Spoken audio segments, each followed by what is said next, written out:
Team UDF എന്ന് പറയുന്നത് ക്യാപ്റ്റൻ്റെ മാത്രം ടീമായോ എന്നിപ്പോൾ ഒരു സംശയം പലർക്കും ഉണ്ട്. ഓക്കെ, പണ്ടത്തെ അത്ര ഒരു ടീമിനെ ഉൾക്കൊള്ളുന്നുണ്ടോ എന്നൊരു തോന്നൽ പലർക്കുമുണ്ട്. പക്ഷേ ഭരണത്തിൽ പലപ്പോഴും അങ്ങനെ ചെയ്യാൻ കഴിയില്ല. ഹൈക്കമാൻഡിൻ്റെ കയ്യിൽ നിൽക്കുന്ന ആൾക്കാരുണ്ടെങ്കിലേ അത് ഹൈക്കമാൻഡ് ആവുള്ളൂ, ഇല്ലെങ്കിൽ ലോ കമാൻഡ് ആവുമെന്ന് അവർക്കും അറിയാം. ഓക്കെ. അതുകൊണ്ട് തങ്ങൾക്ക് താല്പര്യമുള്ളവരെ നിർത്തുക അവരുടെ ഒരു വിഷയമാണ്. ഇവിടെ ഒരു ഉണ്ടാക്കിയാൽ KPCC പറയുന്നത് മുഖ്യമന്ത്രി കേൾക്കണം എന്നൊരു നിലയിലേക്ക് വരുത്താൻ അവർ എല്ലാവരും കിടഞ്ഞ് ശ്രമിക്കുന്നുണ്ട്. VD സതീശനെ പൂട്ടാനായിട്ട് കിട്ടുന്ന ഒരു സന്ദർഭം ഹൈക്കമാൻഡും അത്ര തള്ളിക്കളയില്ല. കാരണം ഒരു പിടി നമുക്ക് വേണം. ഓക്കെ, മുഖ്യമന്ത്രി ആയാലും നല്ല രീതിയിൽ പോകുന്ന മുഖ്യമന്ത്രി ആയാലും ഹൈക്കമാൻഡിൻ്റെ ഒരു പിടിയും കൂടെ അവിടെ വേണം എന്നുള്ളത് ഹൈക്കമാൻഡിന് നിർബന്ധമുള്ളതാണ്.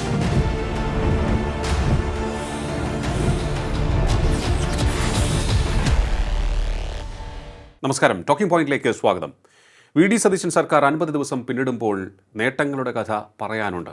വാഗ്ദാനങ്ങൾ പാലിച്ചതിൻ്റെയും ഒപ്പം തന്നെ VD സതീശന് പക്ഷേ അങ്ങോട്ട് കാര്യങ്ങൾ എളുപ്പമാവില്ലേ എന്ന തരത്തിലുള്ള ചില സൂചനകൾ പുറത്തേക്ക് വരുന്നു. അതായത് മുന്നണിക്കുള്ളിൽ VD സതീശനെതിരെ ഉള്ള ഒരു അതൃപ്തി പുകഞ്ഞുകൊണ്ടിരിക്കുന്നു. പാർട്ടിക്കുള്ളിലും അതുപോലെ തന്നെയാണ് എന്ന തരത്തിലുള്ള വാർത്തകളാണ് ചിലരൊക്കെ പുറത്തു വിടുന്നത്.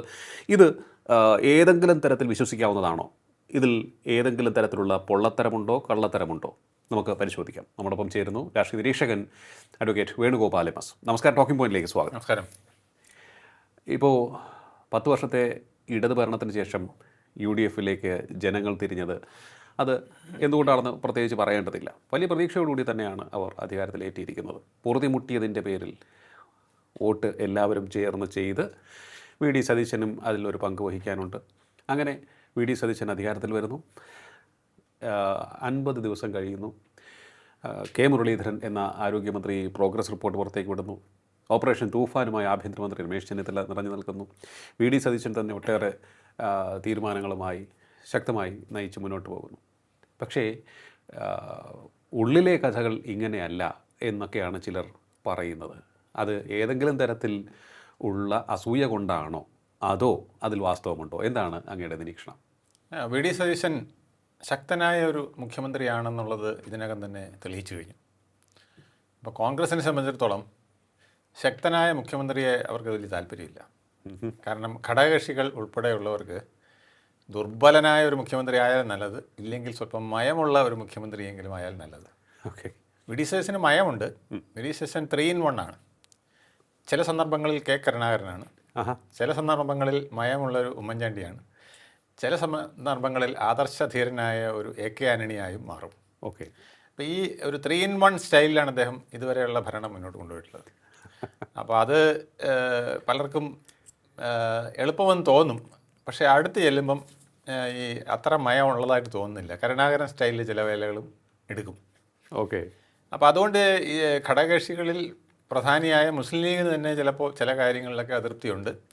പക്ഷേ മുസ്ലിം ലീഗിനെ സംബന്ധിച്ചിടത്തോളം അവരൊന്നും വെളി പറയില്ല. അവർ പുകയുന്ന അഗ്നിപർവ്വതമായിട്ട് അങ്ങനെ ഉള്ളിൽ ഒതുക്കിയേ നിൽക്കുകയുള്ളൂ, അധികം പുറത്തോട്ട് കാണിക്കില്ല. മറ്റ് ഘടകകക്ഷികൾക്കും ഇതുപോലെയൊക്കെയുള്ള ചെറിയ ചെറിയ വിഷമങ്ങളുണ്ടെങ്കിലും ഇപ്പോൾ ഒന്നും പറയാൻ നിവൃത്തിയില്ല. VD സതീശനെ തൊടാൻ പറ്റാത്ത വിധത്തിൽ ഒരു പോപ്പുലാരിറ്റി അല്ലെങ്കിൽ ഒരു പൊതുജന പിന്തുണയുള്ള ഒരു നേതാവ് എന്ന രീതിയിൽ നിൽക്കുകയാണ്. അദ്ദേഹത്തിനെ തൊട്ടാൽ തൊടുന്നവൻ നാറും, അദ്ദേഹത്തിന് എതിരായിട്ട് തൊട്ടാൽ. അപ്പോൾ ആ ഒരു പ്രശ്നം നിൽക്കുന്നത് കൊണ്ട് അദ്ദേഹത്തിനെ ആരും കൈവയ്ക്കാൻ വഴിയില്ല. എനിക്ക് തോന്നുന്നു ഈ ശക്തമായൊരു മാൻഡേറ്റ് ലഭിച്ചു, ജനങ്ങളുടെ പിന്തുണയുണ്ട്, ഇമേജും കൂടുതൽ മെച്ചപ്പെട്ടുകൊണ്ടിരിക്കുന്നു. ഈ ഒരു സാഹചര്യത്തിൽ അദ്ദേഹത്തിന് ഒരു ഭരണം തെറ്റില്ലാതെ പോകുന്നു, വളരെ നല്ല രീതിയിൽ പോകുന്നു എന്ന് തന്നെ നമുക്ക് പറയാം. കാരണം എതിർക്കുന്നവർ, ആക്ഷേപം ഉന്നയിക്കുന്നവർ അത് ആക്ഷേപം ഉന്നയിക്കാൻ വേണ്ടി, ആരോപണം ഉന്നയിക്കാൻ വേണ്ടിയാണ് എന്നുള്ളത് ജനങ്ങൾക്ക് ബോധ്യമായി കഴിഞ്ഞു. അവരാരും അത് മുഖവിലേക്ക് എടുക്കുന്നതേ ജനത്തിനുള്ളിൽ തട്ടുന്ന ഒരു വിഷയം ഇതുവരെ വന്നിട്ടില്ല സോ ഫാർ. അപ്പോൾ അതുകൊണ്ട് VD സതീശൻ ഇമേജ് മെച്ചപ്പെടുത്തി തന്നെ പോവുകയാണ്, ഭരണം മെച്ചപ്പെടുത്തി തന്നെയാണ് മുന്നോട്ട് പോകുന്നത്. അതിനോടൊപ്പം തന്നെ ഞാൻ ഒരു കാര്യം കൂടി പറയുകയാണ്. ഇത്തരത്തിൽ മുന്നോട്ട് പോകുന്ന VD സതീശന് കോൺഫിഡൻസ് കൂട്ടുന്ന വിധത്തിൽ പഴയ 10 വർഷം പിണറായി സർക്കാർ നടത്തിയ കൊള്ളരുതായ്മകളുടെ കുറേയേറെ കാര്യങ്ങൾ ഇപ്പോൾ പുറത്തു വന്നുകൊണ്ടിരിക്കുകയാണ്. അതെ അല്ലേ? PSC ആണെങ്കിലും അതുപോലെ മറ്റ് പല കാര്യങ്ങളാണെങ്കിൽ തന്നെയും പുറത്തു വന്നുകൊണ്ടേയിരിക്കുകയാണ്. ഓരോ കള്ളത്തരങ്ങൾ, ഓരോ അഴിമതി, ഓരോ മറ്റുള്ളവരുടെ അധികാരത്തിന് മേൽ കടന്നു കയറിയുള്ള പ്രവർത്തനങ്ങൾ, ജനങ്ങൾക്ക് മേലുള്ള കാടത്തം, ഇതൊക്കെ തന്നെ പുറത്തു വന്നുകൊണ്ടിരിക്കുകയാണ്. അപ്പോൾ ഇങ്ങനെ പോകുന്നതും എനിക്ക് തോന്നുന്നു വി ഡി സതീശന് കുറേ കൂടി കാര്യങ്ങൾ അഡ്വാൻറ്റേജസ് ആക്കും തോന്നുന്നല്ലേ? തീർച്ചയായിട്ടും. കാരണം പ്രതിപക്ഷം എന്നൊന്ന് ഇപ്പോൾ ഇല്ലാത്ത അവസ്ഥയാണ്. ഇനി പ്രതിപക്ഷം എന്തെങ്കിലും ഉന്നയിച്ചാൽ അത് നിങ്ങളല്ലേ ചെയ്തതാണ്, ഞങ്ങൾ കറക്റ്റ് ചെയ്തുകൊണ്ടിരിക്കുകയല്ലേ എന്ന് പറഞ്ഞ് അദ്ദേഹത്തിന് ഗോൾ തിരിച്ചങ്ങോട്ട് സെൽഫ് ഗോൾ അടിക്കുന്ന വിധത്തിൽ പ്രതിപക്ഷം പലപ്പോഴും മാറിപ്പോവുകയാണ്. അതെ, അവരെന്ത് പന്ത് കൊണ്ടുവന്നാലും ഈ കോർട്ടിൽ നിന്ന് അപ്പുറത്ത് തട്ടി അവസാനം അത് സെൽഫ് ഗോളിലാണ് വന്ന് നിൽക്കുന്നത്. മിക്കവാറും മുഖ്യമന്ത്രിയുടെ തലയിൽ തട്ടി, അല്ലെങ്കിൽ പ്രധാനപ്പെട്ട ബാലഗോപാലിൻ്റെ തലയിൽ തട്ടി, ഇങ്ങനെ അങ്ങോട്ട് തന്നെ ഗോളാകുന്ന വിധത്തിൽ കൊണ്ടുപോകാനായിട്ട് വി ഡി സതീശന് വളരെ കഴിഞ്ഞിട്ടുണ്ട്. അതെ. അപ്പോൾ വി ഡി സതീശനെ പൂട്ടാൻ നോക്കിയ പലതും കോൺഗ്രസിനകത്തുള്ളവർക്കും പൂട്ടാൻ കഴിഞ്ഞില്ല, ഹൈക്കമാൻഡിനും പൂട്ടാൻ കഴിയാത്ത വിധത്തിലാണ് ഇപ്പോൾ നിൽക്കുന്നത്. ഓക്കെ. അപ്പോൾ സതീശൻ അത്തരത്തിൽ പോകുമ്പോഴാണ് ഉള്ളിൽ കുറേയേറെ അതൃപ്തിയുണ്ട്. ഇങ്ങനെ ഏകപക്ഷീയമായി പോകാൻ പാടുണ്ടോ? ഇത് ഏകപക്ഷീയമായ രീതിയാണ്, ഏകാധിപത്യമാണ്, ഇങ്ങനെയല്ല ഒരു മുന്നണി സംവിധാനത്തിൽ കാര്യങ്ങൾ നടത്തേണ്ടത് എന്ന അഭിപ്രായം ഈ മുന്നണിക്കുള്ളിൽ ശക്തമായിട്ട് വരുന്നുണ്ടെന്നാണ് കേൾക്കുന്നത്. പാർട്ടിക്കുള്ളിലും അങ്ങനെ ഉള്ള സാധ്യതയുണ്ടോ? ടീം UDF എന്ന് പറയുന്നത് ക്യാപ്റ്റൻ്റെ മാത്രം ടീമായോ എന്നിപ്പോൾ ഒരു സംശയം പലർക്കും ഉണ്ട്. ഓക്കെ. പണ്ടത്തെ അത്ര ഒരു ടീമിനെ ഉൾക്കൊള്ളുന്നുണ്ടോ എന്നൊരു തോന്നൽ പലർക്കുമുണ്ട്. പക്ഷെ ഭരണത്തിൽ പലപ്പോഴും അങ്ങനെ ചെയ്യാൻ കഴിയില്ല. പ്രത്യേകിച്ച് അവിടെ ഒരുപാട് പ്രശ്നങ്ങളുള്ള വിഷയങ്ങൾ വരുമ്പോൾ എല്ലാവരോടും ചോദിച്ചിട്ട് എല്ലാവരുടെയും തൃപ്തി വാങ്ങിച്ച് ഒരു മുന്നണിക്ക് മുന്നോട്ട് പോകാൻ പറ്റില്ല. അതെ. അത് പിണറായി വിജയനെ സംബന്ധിച്ചിടത്തോളം അദ്ദേഹം ആരോടും ചോദിക്കാറില്ലായിരുന്നു എന്നുള്ളതാണ്. വി ഡി സതീശൻ മിനിമം ഒരു സബ് കമ്മിറ്റിയെങ്കിലും ഉണ്ടാക്കി, പേരിനൊരു സബ് കമ്മിറ്റി ഉണ്ടാക്കി, ആ സബ് കമ്മിറ്റിയെ കൊണ്ട് വി ഡി സതീശൻ ചെയ്ത് തന്നെയാണ് ശരിയെന്ന് പറഞ്ഞ് തിരിച്ചു കൊണ്ടുവന്ന് അദ്ദേഹത്തിന് അക്സെപ്റ്റൻസ് ഉണ്ടാക്കുന്ന വിധത്തിലുള്ള പല ട്രിക്കുകൾ അദ്ദേഹം കാണിച്ചുകൊണ്ടിരിക്കുകയാണ്. നമുക്കറിയാം, ആദ്യം അദ്ദേഹം മുഖ്യമന്ത്രി ആകാതിരിക്കാനുള്ള ശ്രമമാണ് ഉണ്ടായത്. അത് ഹൈക്കമാൻഡിൻ്റെ പരോക്ഷ പിന്തുണയോടുകൂടി കെ സി വേണുഗോപാൽ ആരംഭിച്ചത്. അപ്പോൾ അത് പൊളിഞ്ഞുപോയി. ജനപിന്തുണയും ഘടകകക്ഷികളുടെ പിന്തുണയും കൊണ്ട് അദ്ദേഹത്തിന് അതിൽ തീർക്കാൻ കഴിഞ്ഞില്ല. പിന്നെ ഇവിടെ VM സുധീരനും ആൻ്റണിയും കൂടെ ഒന്നിച്ച് നിന്നതോടുകൂടി അത് അദ്ദേഹത്തിന് വളരെ ഈസിയായി. അത് കഴിഞ്ഞ് പിന്നെ ക്യാബിനറ്റിലെ പദവികൾ, അതിൽ ഒരു കളി കളിച്ചുകൊണ്ട് അദ്ദേഹത്തിന് ചരട് വലി നടത്താം, അദ്ദേഹത്തിനെ പൂട്ടാമെന്ന് വിചാരിച്ചു. അതും വലിയ ഉദ്ദേശിച്ചവരൊക്കെ സ്ഥാനത്ത് കൊണ്ടുവന്നു, പക്ഷേ അതും വലിയ തോതിൽ കഴിയുന്നില്ല. കാരണം ക്യാബിനറ്റ് എന്ന് പറയുന്നത് മുഖ്യമന്ത്രിയുടെ ക്യാബിനറ്റാണ്, വി ഡി സതീശൻ ക്യാബിനറ്റാണ്. അദ്ദേഹം ഉദ്ദേശിക്കുന്ന കാര്യങ്ങൾ നടത്താൻ കഴിഞ്ഞില്ലെങ്കിൽ അദ്ദേഹത്തിന് ആരെ വേണോ തട്ടാം എന്നുള്ളൊരവസ്ഥയുണ്ട്. തട്ടുകയില്ല എങ്കിൽ പോലും ആ ഒരു അപ്രമാദിത്വം എനിക്കുണ്ടെന്നുള്ളത് ബോധ്യപ്പെടുത്തിക്കൊണ്ടാണ് അദ്ദേഹം പലപ്പോഴും ഭരണം നടത്തിക്കൊണ്ടുപോകുന്നത്. അപ്പോൾ അവിടെയും ഇറുക്കിന് ചാൻസ് കുറവാണ്. അപ്പോൾ ഇനിയൊന്ന് മുറുക്കാൻ പറ്റിയ സാധനമാണ് ഈ KPCC പ്രസിഡന്റ് എന്ന് പറയുന്നത്. ഓക്കെ. KPCC പ്രസിഡന്റ് ഇപ്പോഴും എന്താണ്, സണ്ണി ജോസഫ് മന്ത്രിയായല്ലോ. അതെ. MLA ആയി മന്ത്രിയായി. അപ്പോൾ ഇനി ആ സ്ഥാനത്തേക്ക് ഒരാൾ വരണം. അതെ. അതാരായിരിക്കും എന്നുള്ളത് സംബന്ധിച്ചുള്ള ചർച്ച ഇപ്പോൾ ആ സ്ഥാനത്തേക്ക് വരുന്നത് മാത്രമല്ല, അത് മുഖ്യമന്ത്രി ഒന്ന് പറയുന്നതിൻ്റെ ബദൽ പറയാൻ കഴിയുന്ന ഒരു KPCC പ്രസിഡന്റ് ആയാൽ സംഗതി കുഴഞ്ഞു പോകും. അതെ. വി ഡി സതീശൻ്റെ ഇന്നത്തെ ഒരു ഈസി മൂവ് നടക്കില്ല. കാരണം VM സുധീരൻ പറഞ്ഞാലും അതിനെ തഴയാനോ അല്ലെങ്കിൽ കേട്ടില്ലെന്ന് അടിക്കാനോ അല്ലെങ്കിൽ ഇത്തരം വിഡിത്തങ്ങൾ പറയരുതെന്ന് പറയാൻ വരെയുള്ള കെൽപ്പ് ചിലപ്പോൾ വി ഡി സതീശന് കിട്ടിയെന്നിരിക്കും. പക്ഷേ KPCC പ്രസിഡൻ്റായിട്ട് വരുന്ന ആൾ VM സുധീരൻ്റെ പോലുള്ള ശബ്ദങ്ങൾ ഉയർത്തുകയാണെങ്കിൽ CM-ന് ചില പരിമിതികളുണ്ട്. കാരണം പാർട്ടി പറയുന്നത് കേൾക്കാത്ത CM എന്ന് പറഞ്ഞാൽ അത് വേറൊരു പിണറായി ആണെന്ന്, വേറൊരു ക്യാപ്റ്റനാണെന്നൊക്കെയുള്ള ചീത്തപ്പേരിന് അദ്ദേഹത്തിന് ഇട നൽകിയേക്കാം. അതെ. അതെ. അപ്പം അതുകൊണ്ട് അത് അവിടെ എന്ത് വിസ്മയമാണ് അദ്ദേഹം കാണിക്കുക എന്നുള്ളതാണ്. ഇപ്പോൾ പല വിസ്മയങ്ങൾ കാണിച്ചു. ഇനി KPCC പ്രസിഡന്റും കൂടെ തനിക്ക് ഇഷ്ടമുള്ള ഒരാൾ വരുന്ന വിധത്തിൽ മെരുക്കിയെടുക്കാൻ കഴിയുമോ എന്നുള്ളതാണ്. കഴിഞ്ഞാൽ 5 വർഷവും സുഖമായി പോകും. വീണ്ടും ഒരു തുടർച്ചയ്ക്കുള്ള സാധ്യതകൾ. കാരണം നമ്മളിപ്പോൾ മലയാളികൾക്ക് വലിയ അത്ഭുതങ്ങളൊന്നും വേണ്ട. ഈ കള്ളത്തരം, വെട്ടിപ്പ്, തട്ടിപ്പ്, അഴിമതി ഇതൊക്കെ ഒന്ന് കുറച്ച് നമ്മളെ വിഡ്ഢികളാക്കരുത്. അതെ, ഒന്ന് നേരെ പോയാൽ മതി. അതെ. ഈ PSCയിൽ തന്നെ എന്തുമാത്രം കള്ളത്തരങ്ങളാണ്. ഇത്ര മോശമായ രീതിയിൽ PSCയെ മുടിപ്പിച്ച ഒരു രീതിയായിരുന്നു കഴിഞ്ഞ 10 വർഷം. മുൻപ് ആക്ഷേപങ്ങൾ കേട്ടിട്ടുണ്ട്. അല്ല, പലരും ചോദിച്ചേക്കാം മുൻപ് എന്താ ആക്ഷേപം കേട്ടിട്ടില്ലായിരുന്നു. ഉണ്ട്. പക്ഷേ ഈ രീതിയിൽ ഒരു വല്ലാത്ത രീതിയിൽ എല്ലാം അങ്ങ് തുടച്ചു നീക്കുന്ന രീതിയിൽ സ്വന്തക്കാർക്കും പാർട്ടിക്കാർക്കും വേണ്ടി മാത്രമായി പ്രധാനപ്പെട്ട സംഭവങ്ങളെല്ലാം മാറ്റിവെക്കുന്നു, അവരെ ഇഷ്ടാനുസരണം ജോലിക്ക് കയറ്റുന്നു, എല്ലാം വളരെ മോശപ്പെട്ട രീതിയിൽ കേരളത്തിൻ്റെ സംസ്കാരത്തിനോ PSCയുടെ മാന്യതയ്ക്കോ ചേരാത്ത തരത്തിലുള്ള കാര്യങ്ങൾ ചെയ്തു. എല്ലാം AK സെൻറ്ററിൽ കൊണ്ട് കെട്ടി. അതെ, അവിടെയാണ് ഇതിൻ്റെ പ്രശ്നം പറ്റിയത്. പാർട്ടി ഓഫീസിൽ PSCയെ കൊണ്ട് കെട്ടി, മറ്റു പല വകുപ്പുകളെയും കൊണ്ട് കെട്ടി, പോലീസിനെ കൊണ്ട് കെട്ടി. അപ്പോൾ AK സെൻറ്ററിൽ നിന്ന് ഭരണം നടത്തുന്ന ഒരു രീതി. AK സെൻട്രൽ ഈസിക്കൽ ടു പിണറായി വിജയൻ. അതെ, അതത്രേ ഉള്ളൂ. AK സെൻട്രലിൽ പിന്നെ വേറെ ഒരു മുഖമോ ഒരു ശബ്ദമോ ഇല്ലല്ലോ. വേറൊരു ചോദ്യമില്ല. തെരുവായ്ക്ക് എതിർവായി ഇല്ല. അപ്പോൾ അത്തരത്തിലുള്ളൊരു സാഹചര്യത്തിൽ നിന്നാണ് ഇങ്ങോട്ട് വരുന്നത്. അപ്പോൾ അത്തരത്തിലുള്ളൊരു സാഹചര്യം ത്തിൽ നിന്ന് രക്ഷപ്പെട്ട ഒരു ആശ്വാസത്തിൽ നിൽക്കുന്ന ജനങ്ങൾക്ക് മുന്നിൽ എന്ത് വേണം, ഏത് തരത്തിൽ കാര്യങ്ങൾ നീക്കണം എന്നുള്ളതായിരിക്കണം ഇപ്പോൾ എനിക്ക് തോന്നുന്നു വി ഡി സതീശൻ്റെ മനസ്സിലെ ചിന്ത. കാരണം അദ്ദേഹത്തെ മുഖ്യമന്ത്രിയാക്കാൻ അല്ലെങ്കിൽ മുഖ്യമന്ത്രി സ്ഥാനത്തേക്ക് മത്സരം ഉണ്ട് എന്നറിഞ്ഞപ്പോൾ ജനങ്ങൾ അദ്ദേഹത്തിനൊപ്പം നിന്നു. അതെ, എനിക്ക് തോന്നുന്നു ആ കാര്യം, ആ ഒരു ഗുഡ്വിൽ നിലനിർത്തിക്കൊണ്ട് പോകാൻ വി ഡി സതീശന് കഴിഞ്ഞു. ഇനി ഈ കാര്യം ഹൈക്കമാൻഡിനെ അദ്ദേഹം പറഞ്ഞ് ബോധ്യപ്പെടുത്താൻ സാധ്യതയുണ്ടെന്ന് തോന്നുന്നു, അല്ലേ? ഹൈക്കമാൻഡ് അദ്ദേഹത്തിന് പൂർണ്ണമായി അനുകൂലമായി വരില്ല. ഹൈക്കമാൻഡ് എന്ന് പറഞ്ഞാൽ കെ സി വേണുഗോപാൽ തന്നെയാണ് ഇപ്പോഴും, അതുപോലെ ദീപാദാസ് മുൻഷി. അവർ രണ്ടുപേരും വി ഡി സതീശൻ അത്ര വഴങ്ങി കൊടുക്കുന്ന ആളല്ല എന്ന് നമ്മൾ പലതിലും കണ്ടു കഴിഞ്ഞു. പക്ഷേ ഞാൻ ചോദിച്ചോട്ടെ സാർ, ഇപ്പോൾ എവിടെയായാലും ആരായാലും അധികാരമില്ല എന്നുണ്ടെങ്കിൽ ഒന്നുമല്ല. അതെ, ഇവിടെ അധികാരത്തിൽ വന്നതിന് ശേഷം ശക്തമായൊരു പ്രതിച്ഛായയുമായി തന്നെയാണ് വി ഡി സതീശൻ പോകുന്നത്. നിലപാടുകളുടെ രാജകുമാരൻ എന്ന് കേട്ടു, അതേ രീതിയിൽ തന്നെ ഇപ്പോഴും പോയിക്കൊണ്ടിരിക്കുന്നു. അദ്ദേഹത്തിൻ്റെ ഷാർപ്നെസ്, അദ്ദേഹത്തിൻ്റെ ഫോക്കസ്, അദ്ദേഹത്തിൻ്റെ ഫാർ സൈറ്റഡ്നെസ്, ഇത് വളരെ നല്ല ഒരു ഇമേജ് ജനങ്ങൾക്കിടയിൽ, ആർക്കാണെങ്കിലും, ഒരു സാധാരണക്കാരായാലും ആരായാലും അവരുടെ മനസ്സിലേക്ക് വരുമ്പോൾ യെസ് കൊള്ളാം, വി ഡി സതീശൻ കൊള്ളാം, സോഫാർ എന്തായാലും നന്നായി പോകുന്നു, ഇനി അദ്ദേഹത്തിൻ്റെ ഭരണത്തെ തകർക്കാതിരുന്നാൽ മതി, അദ്ദേഹത്തിന് ഇരുന്നാൽ മതി എന്നുള്ളതാണ് ഇപ്പോൾ പറയുന്നത്. അപ്പോൾ അത്തരത്തിലുള്ളൊരു നീക്കം വന്നു കഴിഞ്ഞാൽ വി ഡി സതീശനെ മനഃപൂർവ്വം, പണ്ട് വി എസ് അച്യുതാനന്ദനെ മൂക്ക് കയറിയിട്ട് നിർത്താൻ ശ്രമിച്ച പിണറായി വിജയനെ നമുക്കറിയാം, അദ്ദേഹത്തെ തലങ്ങും വിലങ്ങും നിയന്ത്രിച്ച് നിർത്തുകയാണ് ചെയ്തത്. അതുപോലെ പക്ഷേ ഇവിടെ നടന്നു കഴിഞ്ഞാൽ ജനം ശബ്ദമുയർത്തില്ലേ? അല്ലെങ്കിൽ ജനങ്ങൾ ഇവന്മാരും കണക്ക് തന്നെ, ഇനിയിപ്പോൾ അടുത്ത തെരഞ്ഞെടുപ്പ് വരട്ടെ, പണി കൊടുക്കാം. ഇപ്പോൾ താങ്കൾ പറഞ്ഞതൊക്കെ ശരി തന്നെയാണ്. അതുപോലെ നിന്നാൽ വി ഡി സതീശന് രണ്ടാം ഊഴം ഉറപ്പാണ്. ഈ കടിഞ്ഞാണങ്ങ് വിട്ടുകൊടുത്ത് ശരി നല്ല രീതിയിൽ ഭരിക്കട്ടെ, പാർട്ടിയെ വളർത്തട്ടെ, പാർട്ടിയുടെ ഭരണകേന്ദ്രം ഇവിടെ ഉണ്ടാവട്ടെ, പാർട്ടിയിലെ എല്ലാവർക്കും അധികാരത്തിൻ്റെ ശീതളമേൽ ജീവിക്കാൻ കഴിയട്ടെ എന്നൊക്കെ സമ്മതിച്ചു കൊടുത്താൽ കെ സി വേണുഗോപാലിൻ്റെ അവസ്ഥ എന്താവും? രണ്ടാം ഊഴം വരും. ചിലപ്പോൾ മൂന്നാം ഊഴം കൂടെ വന്നാൽ ഇദ്ദേഹത്തിനേക്കാൾ പ്രായമുണ്ട്. ഇനി 75 വയസ്സ് കഴിഞ്ഞിട്ട് ഒരു മുഖ്യമന്ത്രി സ്ഥാനം കിട്ടണമെന്നില്ല. മൂന്നാം ഊഴം വന്നാൽ ചിലപ്പോൾ വീണ്ടും അടുത്തത് വേറെ വല്ലതായിരിക്കും വരുന്നത്. രണ്ടാം ഊഴം വന്നാലും ചിലപ്പോൾ പറയാൻ നോക്കില്ല, അടുത്തത് വരുന്നത് വേറെ ആയിരിക്കും. അതും കഴിഞ്ഞ് പിന്നെ 80ാമത്തെ വയസ്സിൽ കെ സിക്ക് മുഖ്യമന്ത്രി ആയാൽ മതിയോ? അല്ല, ഇതിപ്പോൾ അതൊക്കെയാണ് ഇതിനകത്ത് അന്തർലീനമായ കാര്യങ്ങൾ. പക്ഷേ ഞാനിപ്പോൾ അഭിപ്രായം പറഞ്ഞത് തീർച്ചയായിട്ടും കെ സി വേണുഗോപാലിനെ തള്ളിക്കളഞ്ഞുകൊണ്ടല്ല, അല്ലെങ്കിൽ രമേശ് ചെന്നിത്തലയെ തീർത്തും ചെന്നിത്തലയ്ക്ക് ഇനി ഒരു ബാല്യമില്ല, അത് തള്ളിക്കളഞ്ഞുകൊണ്ടല്ല. കാരണം അവർ രണ്ടുപേരുമാണല്ലോ മുതിർന്ന നേതാക്കൾ. ഏറ്റവും മുതിർന്നത് രമേശ് ചെന്നിത്തല തന്നെയാണ്. അപ്പോൾ അത്തരത്തിലുള്ള കാര്യം പറഞ്ഞുകൊണ്ടല്ല, പക്ഷേ ഒരാൾ വന്ന് പെർഫോം ചെയ്തുകൊണ്ടിരിക്കുന്നു. അപ്പോൾ ആ പെർഫോമിംഗ് കോമ്പിനേഷൻ മാറ്റാൻ തുനിയുമോ?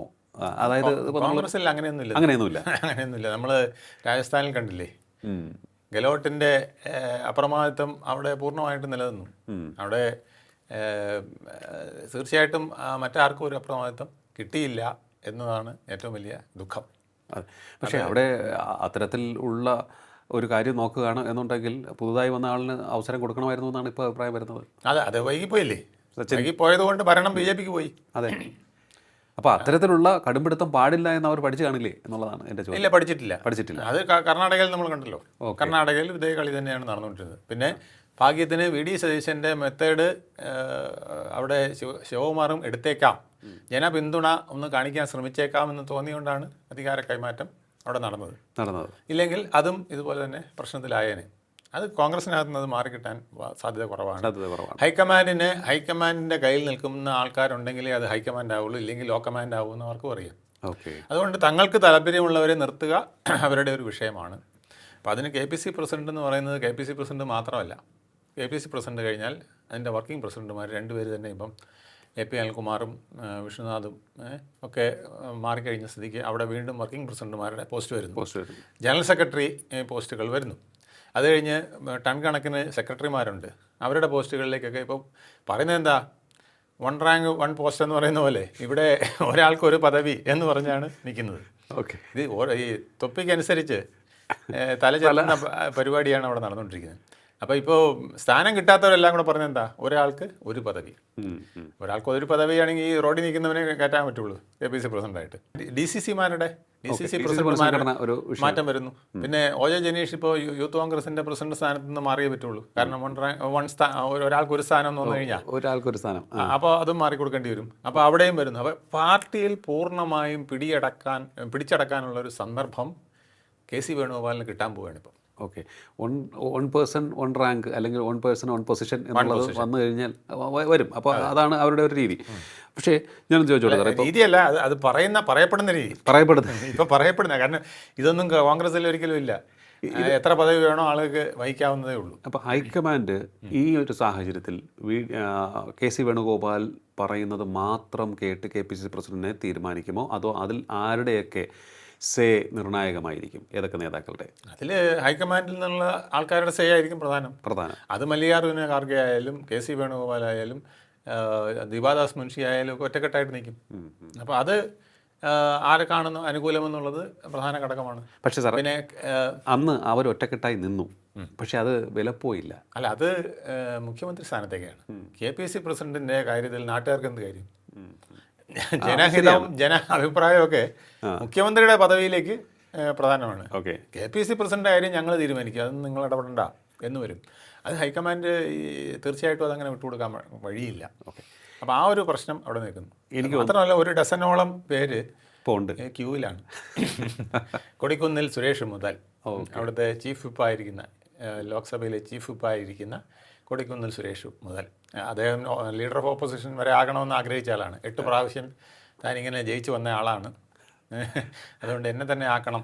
പിന്നെ ദളിതൻ എന്നുള്ള ഒരു പേര്, സാമൂഹിക നീതി എന്നൊരു മുദ്രാവാക്യം കൊണ്ടുണ്ട്.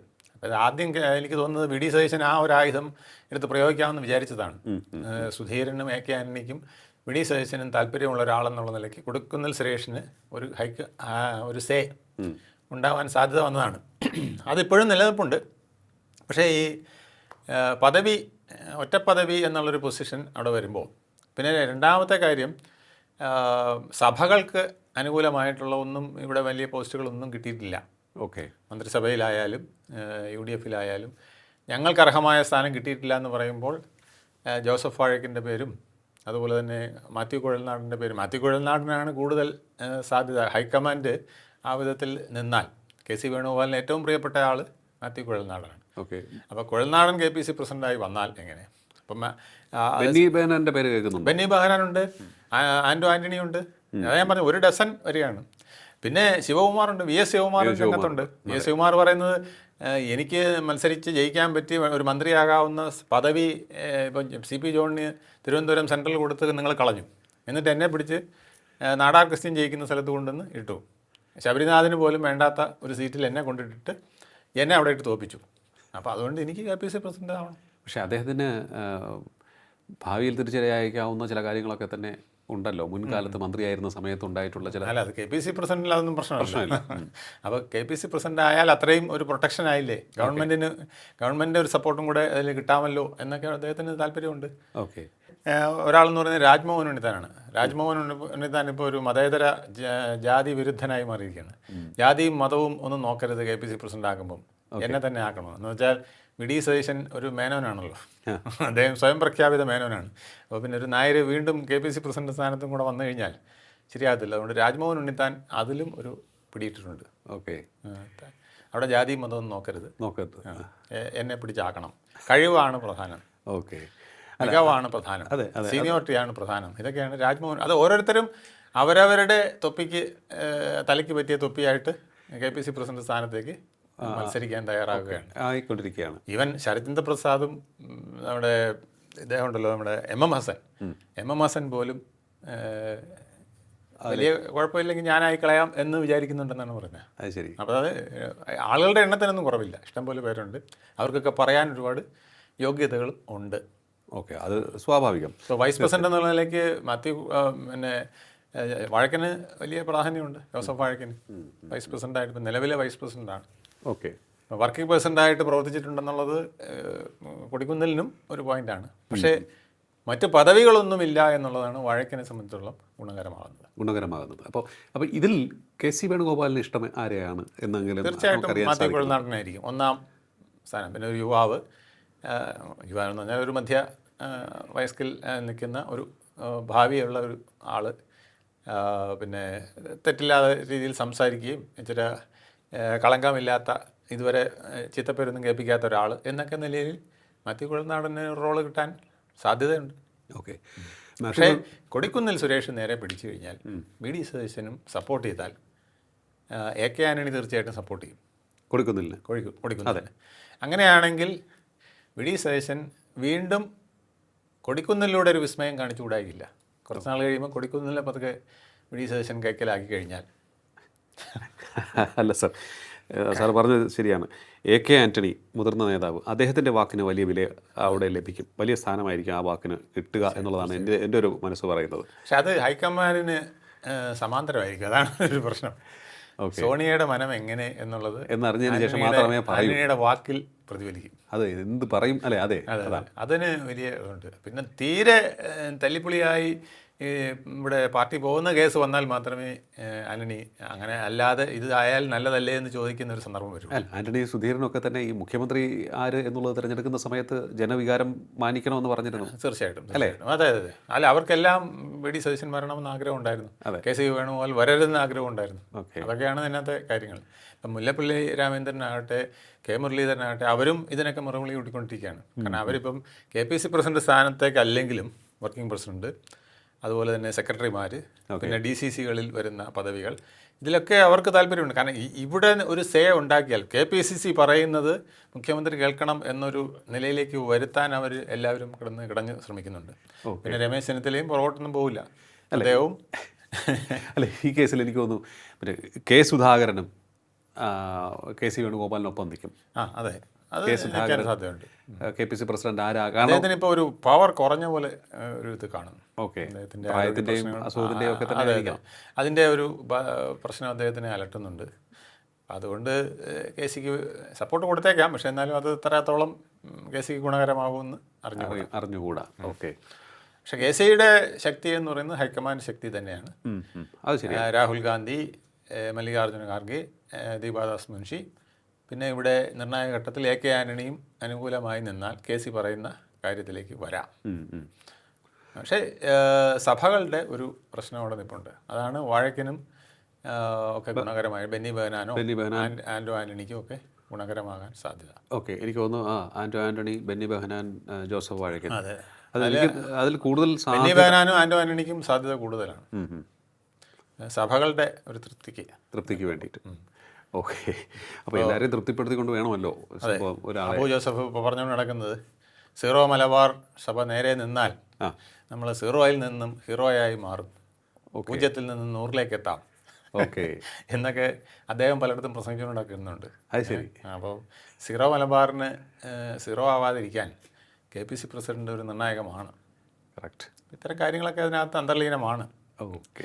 ഇതൊക്കെ സോണിയയുടെ മുമ്പിൽ എങ്ങനെ എത്തുന്നു, പ്രിയങ്കയും രാഹുലും അതെങ്ങനെ അക്സെപ്റ്റ് ചെയ്യുന്നു എന്നുള്ളത് പ്രധാനമാണ്. ഒപ്പം വി.ഡി. സതീശനെ പൂട്ടാനായിട്ട് കിട്ടുന്ന ഒരു സന്ദർഭം ഹൈക്കമാൻഡും അത്ര തള്ളിക്കളയില്ല. കാരണം ഒരു പിടി നമുക്ക് വേണം.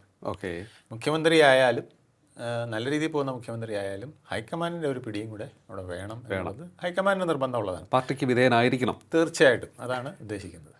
അപ്പോൾ അങ്ങനെ വരുമ്പോൾ എത്ര വലിയ വിസ്മയം വി.ഡി. സതീശൻ കാണിക്കുമെന്നുള്ളതാണ് നോക്കേണ്ടത്. വി.ഡി. സതീശനെ സംബന്ധിച്ചിടത്തോളം അത് ഈ പ്രശ്നം വരുമ്പോൾ അന്നേരമാണ് അവിടെ നിൽക്കുക, പിന്നൊന്ന് ചുറ്റും നോക്കുക, പിന്നെ അത് കഴിഞ്ഞിട്ട് ബസ്സിൽ നിന്ന് ഇറങ്ങി നടക്കുന്ന ശൈലിയുണ്ടല്ലോ, ആ ശൈലി ഇവിടെ എന്ത് കാണിക്കും എന്നുള്ളതാണ് കേരളം ഉറ്റുനോക്കുന്നത്. വി.ഡി. സതീശനെ സംബന്ധിച്ചിടത്തോളം വി.ഡി. സതീശൻ തൻ്റെ വഴി അടയ്ക്കുന്ന ഒരു KPC പ്രസിഡന്റിനെ അത്ര പെട്ടെന്ന് അനുവദിച്ചു കൊടുക്കില്ല. കാരണം അദ്ദേഹത്തിന് അറിയാം, ക്യാബിനറ്റിൽ പോലും ഇപ്പം നേരെ എതിർക്കാൻ ആളില്ല. നിയമസഭാ സമിതി കൂടിയാലും അതിനകത്തും അത്ര വലിയ എതിർപ്പൊന്നും ആരും കാണിക്കാൻ വഴിയില്ല. അപ്പോൾ ഒരു KPC പ്രസിഡന്റിനെ വെച്ച് പൂട്ടാൻ, അല്ലെങ്കിൽ KPCC മൊത്തം ഇനി വരാവുന്ന വർക്കിംഗ് പ്രസിഡന്റ് ആയാലും ജില്ലാ ഭാരവാഹികളായാലും ഒക്കെ തന്നെ പൂട്ടുന്ന വിധത്തിൽ വന്നാൽ അത് അദ്ദേഹം നോക്കിയിരിക്കുമെന്ന് എനിക്ക് തോന്നുന്നില്ല. എല്ലാം ജനപിന്തുണ മാത്രം വെച്ചുകൊണ്ട് നീങ്ങാൻ പറ്റുമെന്നുള്ളതാണ്. പക്ഷേ അങ്ങനെയും നീങ്ങാമെന്നുള്ളതാണ് അദ്ദേഹത്തിൻ്റെ ഇതുവരെയുള്ള പാതകൾ കാണിച്ചിട്ടുള്ളത്. എനിക്കിതൊന്നും പാതകമല്ല. ജനങ്ങൾ എന്നോടൊപ്പം ഉണ്ടെങ്കിൽ പിന്നെ എന്ത് ക്യാബിനറ്റ്, എന്ത് നിയമസഭാ സമിതി, എന്ത് KPCC എന്ന് അദ്ദേഹം ചിന്തിച്ചുകൂടായിരിക്കുമില്ല. അല്ല, തീർച്ചയായിട്ടും അദ്ദേഹം അത് തെളിയിച്ചിട്ടുണ്ട്. ശക്തനായ ഒരു ഫൈറ്ററാണ് താൻ. ജനാധിപത്യത്തിൽ ജനങ്ങളൊപ്പം ഉണ്ടെങ്കിൽ പിന്നെ ഒരു PCCയും അവിടെ PC ആയിട്ട് നിൽക്കുകയുള്ളൂ. CPM ഒരു തീരുമാനമെടുത്തിട്ട് അത് തിരുത്തേണ്ടി വന്നു. VS അച്യുതാനന്ദനെ മത്സരിപ്പിക്കേണ്ട എന്ന് തീരുമാനിച്ച CPM-ന്, CPM ഈസിക്കൽ ടു അന്ന് പിണറായി, അതെ, അപ്പോൾ VS അച്യുതാനന്ദനെ മത്സരിപ്പിക്കേണ്ട എന്ന് തീരുമാനിച്ച പിണറായിയെ കൊണ്ട് തിരുത്തിച്ചത് ജനങ്ങളാണ്. കിടുകിട പറച്ചു, അല്ലാതെ അതിനുശേഷം ഇത്ര വലിയ ഇന്ത്യയിലെ ഏറ്റവും വലിയ കേഡർ പാർട്ടി, അതെ കേഡർ പാർട്ടി, അത് കഷത്തായി കളഞ്ഞു. ആ VS-ന് തുടർഭരണം കിട്ടുമെന്ന് ഉറപ്പായപ്പോൾ, അത് സംബന്ധിച്ചുള്ള റിപ്പോർട്ട് കിട്ടിയപ്പോൾ ആ തുടർഭരണം അട്ടിമറിച്ചതും ഇവർ തന്നെയാണല്ലോ. അദ്ദേഹത്തിൻ്റെ പാർട്ടിക്കാർ തന്നെയാണ്. അല്ലായിരുന്നെങ്കിൽ ആദ്യമേ തുടർഭരണം നേടിയ മുഖ്യമന്ത്രി എന്നുള്ള ഇമേജ് അദ്ദേഹം തന്നെ നേടിയേനെ. അതേ ഒരു അവസ്ഥയിൽ VD സതീശന് നിൽപ്പുണ്ട് കേട്ടോ. VD സതീശൻ്റെയും തുടർഭരണത്തിന് ആണി വയ്ക്കുന്നത് ഇടതുപക്ഷമാവാൻ വഴിയില്ല. അത് കോൺഗ്രസിനകത്തെ ചുറ്റികയുമായി നടക്കുന്നവർ തന്നെയായിരിക്കും. അപ്പോൾ അത് ഇവർ ഇനിയും പഠിച്ചിട്ടില്ല, അങ്ങനെ സംഭവിക്കുകയാണെങ്കിൽ ഇവർ ഇനിയും പഠിച്ചിട്ടില്ല എന്ന് നമുക്ക് ഉറപ്പിക്കാം. അതെ, അലമ്പാക്കി ഒരു തിരിച്ചുപിടിക്കൽ ശ്രമം. ഞാൻ പറഞ്ഞില്ലേ, രണ്ടാം ഊഴം പിന്നെ കോൺഗ്രസ്സിലെ വിരുദ്ധ ചേരികൾക്ക് അത്ര പ്രിയകരമാവുമെന്ന് തോന്നുന്നില്ല. പക്ഷേ രണ്ടാം ഊഴം ലക്ഷ്യമിട്ടാണ് VD സതീശൻ പോകുന്നത് എന്നുള്ളതിന് യാതൊരു സംശയമില്ല. അല്ല, അദ്ദേഹം ഈ പോക്കാണെങ്കിൽ അദ്ദേഹത്തിന് ഈസി ആയിട്ട് ഇനി 2029 31 ഇലക്ഷൻ വരുന്നെങ്കിലും അദ്ദേഹം അത് പിടിച്ചടക്കും. തീർച്ചയായിട്ടും. 1 ഇന്ത്യ 1 ഇലക്ഷൻ വന്ന് 29 ഇലക്ഷൻ വന്നാലും, ഇനി അത് 2 വർഷം കൂടെ കഴിഞ്ഞ് 31 വന്നാലും VD സതീശന് ഇപ്പോഴത്തെ പ്രതിപക്ഷവും കൂടെ ഇങ്ങനെ നിൽക്കുന്ന സാഹചര്യത്തിൽ VD സതീശൻ്റെ രഥം മുന്നോട്ട് തന്നെ പോകും. തീർച്ചയായിട്ടും. കാരണം അതിലെ മുതിർന്ന മന്ത്രിമാരൊക്കെ തന്നെ അവരുടെ മന്ത്രിസഭ നന്നായി പെർഫോം ചെയ്യുന്നുണ്ട്. തീർച്ചയായിട്ടും. ഏറ്റവും കൂടുതൽ ജനങ്ങളെ ബാധിക്കുന്ന ആരോഗ്യവകുപ്പ് മുരളീധരൻ ഗംഭീരമായി പെർഫോം ചെയ്യുന്നു. 50 ദിവസത്തെ പ്രോഗ്രസ് കാർഡ് പുറത്തിറക്കി വളരെ ധീരമായിട്ടുള്ള തീരുമാനങ്ങൾ എടുത്ത് പോവുകയാണ്. കറക്റ്റായിട്ട് മുന്നോട്ട് പോവുകയാണ്. അദ്ദേഹത്തിന്റെ രമേശനും മുരളിയും മുന്നോട്ട് എന്ന് നമുക്ക് പറയാം. അതെ, യാതൊരു സംശയം. അതെ, ഓപ്പറേഷൻ തൂഫാനുമായി രമേശ് ചെന്നിത്തല ശക്തമായി തൻ്റെ സാന്നിധ്യം അറിയിച്ച് മുന്നോട്ട് പോവുകയാണ്. കാരണം ഈ ലഹരിക്കെതിരെയുള്ള ഒരു പോരാട്ടം ഒന്ന് നോക്കുക. ഇത്രയും നാൾ 10 വർഷം കൊണ്ട് ഇവിടെ ലഹരിയുടെ കരിയില മൂടിക്കിടക്കുകയായിരുന്നു എന്നൊരു തോന്നൽ സൃഷ്ടിക്കാൻ സാധിച്ചു. കാരണം ഒറ്റയടിക്ക് ക്ലീൻ ആക്കാനുള്ള ശ്രമമാണ് നടത്തിക്കൊണ്ടിരിക്കുന്നത്. പക്ഷേ അവിടെ പറയാനുള്ളത് കുറേ കൂടി ഇതിൻ്റെ വരുന്ന സോഴ്സാണ് അടയ്ക്കേണ്ടത്, മുറിച്ച് കളയേണ്ടത്, സപ്ലയേഴ്സിന് മാത്രമല്ല എന്നുള്ള ഒരു കാര്യം കൂടിയുണ്ട്. ഇത് കോടികളുടെ പണം ഇൻവോൾവ് ആയിട്ടുള്ളൊരു ബിസിനസ്സാണ്. അവിടെ ഏതെങ്കിലും തരത്തിലുള്ള ഇടപെടൽ ഇമ്പാക്റ്റ് ഉണ്ടാക്കണം എന്നുണ്ടെങ്കിൽ അത്രയും ധീരമായിട്ടുള്ള നടപടികൾ തന്നെ വേണം. ചങ്കൂറ്റത്തോടെ മുന്നോട്ട് പോകാൻ സാധിക്കണം. അതിന് രമേശ് ചെന്നിത്തലയ്ക്ക് സാധിക്കട്ടെ, അല്ലേ? ഇവർക്ക് എല്ലാവർക്കും ഏകദേശം കഴിയുന്നുണ്ടെന്നുള്ളതാണ്. അതിന് ഏറ്റവും വലിയ പ്രധാനപ്പെട്ട കാരണം ഈ 10 വർഷത്തെ ഭരണം, പ്രത്യേകിച്ച് 5 വർഷത്തെ ഭരണത്തിൽ വന്ന അപാകതയാണ്.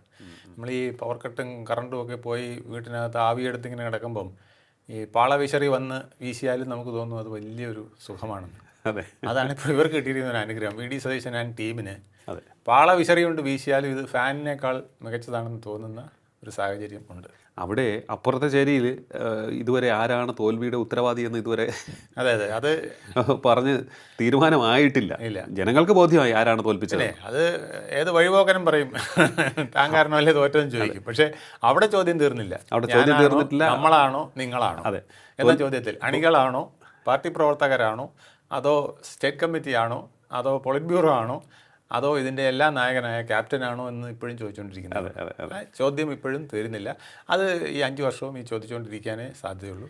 ഇങ്ങനെ ചോദിച്ചു പോയാൽ മിക്കവാറും ഇതിനേക്കാൾ ശുഷ്കമായൊരു പ്രതിപക്ഷമായിട്ട് അവർ മാറുകയും ചെയ്യും. അവിടെ ഏറ്റവും വലിയ രസം സാർ, ഈ ക്യാപ്റ്റൻ്റെ പ്രീതി നേടാനായി, അദ്ദേഹത്തിൻ്റെ ഗുഡ് ബുക്കിൽ ഇടം നേടാനായി, അതിൽ നിന്ന് കിട്ടുന്ന ഔദാര്യങ്ങൾ സ്വന്തമാക്കാനായി, നക്കാപ്പിച്ചകൾ സ്വന്തമാക്കാനായി ഇവർ ഈ ക്യാപ്റ്റനെ പോലെ തന്നെ പെരുമാറി. അടിത്തട്ടിലും അതുകൊണ്ട് തന്നെ അടിത്തട്ടിൽ, പാർട്ടിയുടെ അടിത്തട്ട് വരെ എല്ലാ കമ്മിറ്റികളിലും ഏകാധിപതികളുടെ സ്വഭാവത്തോട് പെരുമാറുന്ന നേതാക്കളായി. ആ വർത്തമാനം വേണ്ട, അങ്ങനെ പറയണ്ട, ഞങ്ങൾ പറയുന്ന കേട്ടാൽ മതി എന്നുള്ള തരത്തിലുള്ള ഒരു ഗുണ്ടാ സ്റ്റൈലിലുള്ള നേതൃത്വം പഞ്ചായത്ത് മെമ്പർ വരെ അവരുടെ ലെവലിലേക്ക് വന്നതോടുകൂടി ജനങ്ങൾ വെറുത്തു. എന്നിട്ടിപ്പോൾ അവർ പിണറായിയെ മാത്രം കുറ്റം പറഞ്ഞുകൊണ്ടിരിക്കുന്നു. അത് വേറൊരു വിരോധം. കുറച്ച് മയമായിട്ടൊക്കെ സംസാരിക്കാനും മര്യാദയ്ക്ക് സംസാരിക്കാനും ഒക്കെ ആദ്യം പഠിക്കണമെന്ന് പോളിറ്റ് ബ്യൂറോ ഗവേഷണം നടത്തിയിരിക്കുകയാണ്. ഇവിടുത്തെ മാധ്യമങ്ങളിലെ ചാനൽ ചർച്ചയ്ക്ക് വരുന്നവരൊക്കെ എത്രയോ നാളായിട്ട് അലക്കിക്കൊണ്ടിരിക്കുന്ന സാധനമാണ്. അതിപ്പോൾ പോളിറ്റ് ബ്യൂറോ ഏതാണ്ട് ഒരു പവിഴമുത്ത് കിട്ടിയ പോലെ ഇങ്ങനെ താഴോട്ട് വിതറിയിരിക്കുകയാണ്.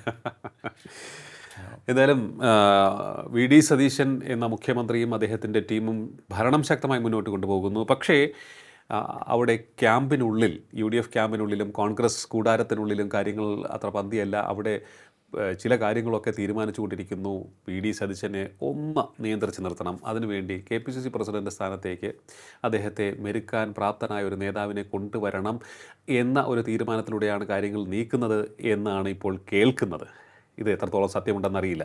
അതിനോടൊപ്പം തന്നെ വി ഡി സതീശൻ ഒരു ഏകാധിപതിയുടെ ശൈലിയിലാണ് പോയിക്കൊണ്ടിരിക്കുന്നത്. പാർട്ടിയിലോ മുന്നണിയിലോ ചർച്ചകൾ നടത്തുന്നില്ല, കൂട്ടായ തീരുമാനമല്ല എന്നും പറയുന്നുണ്ട്. പക്ഷേ പുറത്ത് നമ്മൾ നോക്കുമ്പോൾ ഭരണം സാധാരണക്കാരന്, ജനങ്ങൾക്ക് ഗുണകരമായിട്ടുള്ള രീതിയിൽ മുന്നോട്ട് പോകുന്നു. ധീരമായ തീരുമാനങ്ങൾ എടുക്കുന്നു, അത് നടപ്പിലാക്കുന്നു. വകുപ്പുകൾ ഓരോന്നിടത്ത് പരിശോധിച്ചാലും അത് നമുക്ക് കാണാൻ സാധിക്കുന്നുണ്ട്. പിന്നെ നമുക്ക് കുറ്റം പറയാൻ അല്ലെങ്കിൽ ഏതെങ്കിലും തരത്തിൽ ചൂണ്ടിക്കാണിക്കാനുള്ളത് ചില ഉദ്യോഗസ്ഥർ ഇരുന്ന് കാണിക്കുന്ന ചില പോരായ്മകളാണ്. ചില ഉദ്യോഗസ്ഥർ അവിടെ ഇരിക്കേണ്ടതുണ്ടോ? കാരണം ഇടതുപക്ഷത്തിൻ്റെ പ്രിയപ്പെട്ടവരെ എന്തിന് വീണ്ടും അവിടെ ഇരുത്തിയിരിക്കുന്നു? അവർ ഭരണത്തിന് വിലങ്ങുതടിയാവില്ലേ എന്ന ചോദ്യം ചിലരൊക്കെ ഉയർത്തുന്നുണ്ട്. ചില സൊസൈറ്റികൾക്ക്, ഊരാളുകളിന് ചില കോൺട്രാക്റ്റുകൾ നീട്ടിക്കൊടുത്തതിനെയും ചോദ്യം ചെയ്യുന്നുണ്ട്. ആദ്യം ഇവരെ തള്ളിപ്പറഞ്ഞവർ വീണ്ടും അവർക്ക് ഒപ്പം നിൽക്കുന്നത് എന്തിന് എന്ന ചോദ്യം ഉയരുന്നുണ്ട്. അങ്ങനെ ഇത്തരത്തിലുള്ള കുറച്ച് ചോദ്യങ്ങളും ഇതിനൊപ്പം തന്നെ നമുക്ക് ചേർത്ത് വായിക്കേണ്ടതാണ്. എങ്കിലും സോഫാർ വളരെ നല്ല രീതിയിൽ, സാധാരണക്കാരെ സംബന്ധിച്ചിടത്തോളം നല്ല രീതിയിൽ ഭരണം മുന്നോട്ട് പോകുന്നു. ഇതേ രീതിയിൽ തന്നെ തുടരണമെന്ന് ജനങ്ങൾ ആഗ്രഹിക്കുന്നു. കാരണം നമുക്ക് നല്ല ഭരണമാണ് വേണ്ടത്. നല്ല രീതിയിൽ കാര്യങ്ങൾ പോകണം. കൈയിട്ട് വരുന്നവരാകരുത്, നമ്മളെ അടിമകളെപ്പോലെ കാണുന്നവരാകരുത്. അത്തരത്തിലുള്ളതാണ് സാധാരണക്കാർ ആഗ്രഹിക്കുന്നത്. അതിന് തടസ്സം വരാത്ത രീതിയിലായിരിക്കണം പാർട്ടിയിലെ എതിർപ്പായാലും മുന്നണിയിലെ കലഹമായാലും ഒക്കെ തന്നെ മുന്നോട്ട് കൊണ്ടുപോകണമെങ്കിൽ അത് നിങ്ങളുടെ സ്വാതന്ത്ര്യം.